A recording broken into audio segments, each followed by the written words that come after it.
everyone. Here with us today is Mr. Bill McDermott, the co-CEO of the world's leading software company, SAP. Welcome. Thank you so much. Bill, let's start by talking about something exciting happening in China for SAP. I will let you talk mostly. So in Beijing, the SAP is going to have one of the biggest events of the year next week. So tell us the whole story about it. We chose China as a second home some time ago. We've been in China for 21 years, and we're proud to say that as our second home, we're about to have the biggest event for an IT company in Beijing ever. We'll have 18,500 people live. We'll have about 250,000 people joining online, and there will be more than 1 billion impressions talking about the event on the web. So it's got a lot of buzz.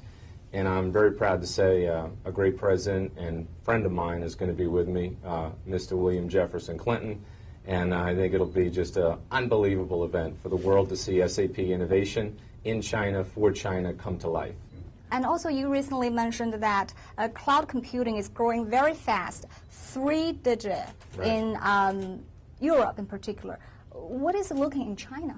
It's growing very fast in China as well, and we're going to announce a very special partnership in China with companies like Lenovo and Huawei and China Telecom, where we're actually bringing a China cloud to China, where now China can consume beautiful software in a very simple, authentic way from the cloud onto the device using SAP Business One, powered by HANA for small, medium-sized enterprises.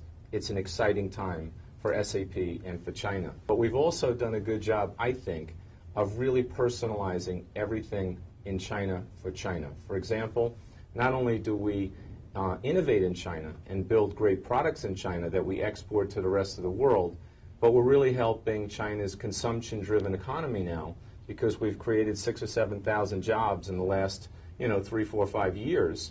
But our ecosystem has created something like 60,000 or 70,000 jobs in support of SAP. And we're hiring brilliant young people from university, getting our company young and innovative and edgy, and it's fantastically exciting, and I can't wait to get to Beijing. Right. I remember in one of our early conversations, you mentioned the talent pool in China actually served as the backbone of the company. Can you elaborate on that? Yeah. I mean, anybody who's been in China knows the young, brilliant innovators in China want to change the world. China understands the customer. I mean, you get off at the airport in China and right away you feel the service-driven economy. You feel the customer centricity. You feel the passion of young people that want to change everything. And that's why China has energized SAP, and that's why SAP has adopted China as our second home. So I think this is not only very special for the time that we have in China, but we're taking the ideas and the innovations from China, and we're trying to export it everywhere around the world in our own company. Suning is a Chinese retailer company, and you sort of team up to use HANA again, to develop the centralized retail system to sort of gain performance and make everything smoother in the store, in the retail business. So what... this is one example. Can you give me this kind of idea of where is this perfect match for SAP and business, including retailers in China in general? HANA is the most important innovation in the world of IT. It's a breakthrough.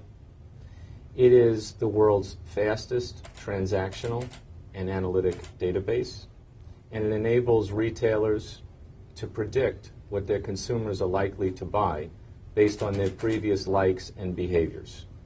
It's completely social, it's completely connected to the cloud and the device, and it is a platform. So when China thinks database, China thinks big data and the science of big data. China needs to think about only one database, and that is HANA. Everything that SAP is, does, and will ever be takes HANA as the foundational platform. All of our applications run on HANA, all of our ecosystem is being developed on HANA, and HANA will fundamentally disrupt and change the world. And once you mentioned about this idea, this concept of empathy, of managing a company, can you sort of elaborate on that and how this sort of the idea of empathy could also apply in, in China? SAP has actually done a very good job of having empathy and understanding for different cultures, different marketplaces, different customs and ways of doing things. And it matures you, it makes you better if you can really truly have the humbleness, the humility to listen, to learn, to talk to people, to not have all the answers, and to keep people around you that are the best people.